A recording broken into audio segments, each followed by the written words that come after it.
Suasana rapat Komisi 2 DPR RI mendadak menjadi sorotan setelah sejumlah kepala daerah mengungkap kondisi keuangan yang memprihatinkan. Bahkan, ada daerah yang mengaku tidak memiliki cash flow yang cukup untuk membayar gaji P3K hingga akhir tahun. Mengapa hal ini bisa terjadi? Apakah gaji P3K benar-benar terancam? Dan solusi apa yang diajukan kepala daerah kepada pemerintah pusat? Simak fakta lengkap yang terungkap dalam rapat DPR berikut ini. Bu Shirley, ada yang mau disampaikan? Di luar yang sudah disampaikan? Silakan, Bu. Ya, Assalamualaikum warahmatullahi wabarakatuh. Yang saya hormati pimpinan Komisi 2, Pak Mendagri, Pak Bumen Pan RB dan jajarannya, Gubernur, Bupati, Wali Kota. Karena seperti yang tadi sudah dikatakan oleh Ketua Komisi 2 bahwa tujuan hari ini adalah kita mendengar keputusan dari Pak Mendagri dan Pak Bumen Pan RB terkait relaksasi. Untuk itu kami memberikan apresiasi. Tetapi tadi juga sudah mendengar semua keluhan dari kepala daerah bahwa itu tidak menyelesaikan masalah kami di daerah karena kami sekarang tidak punya cash flow untuk membayar gaji P3K sampai dengan akhir tahun. Sehingga apakah masalah kami daerah selesai? Belum.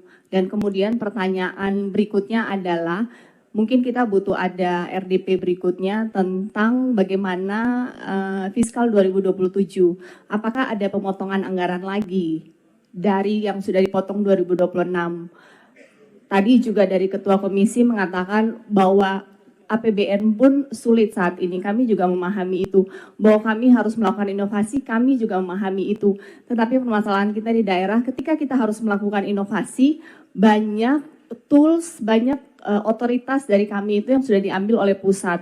Sehingga kami pun tidak memiliki ruang untuk bisa berinovasi. Kemudian P3K kita tidak boleh ada, tadi juga dikatakan oleh Gubernur Sulawesi Tengah bahwa kita dipagari dengan aturan-aturan ASN tentang dan ditambah karena relaksasi, artinya kita pada akhirnya kita tidak, contoh seperti kita di Maluku Utara, DAU kita itu cuma 960 sekian miliar, sedangkan belanja pegawai kita tuh 1,1 triliun. Artinya belanja pegawai kita tuh sudah melebihi DAU.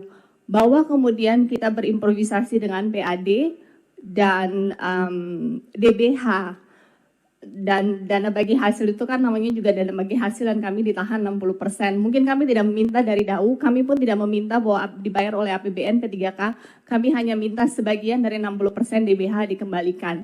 Jika itu dikembalikan, kita akan mengambil jalan tengah, maka kemudian itu sangat membantu.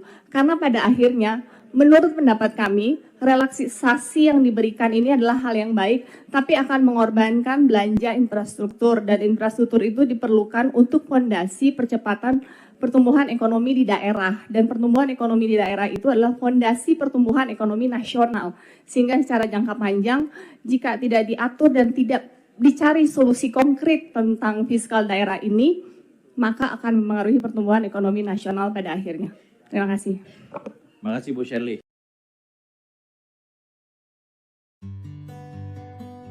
Jangan lupa tekan tombol like, subscribe, dan aktifkan lonceng notifikasi agar tidak ketinggalan informasi terbaru seputar P3K, ASN, CEPNS, dan kebijakan pemerintah lainnya.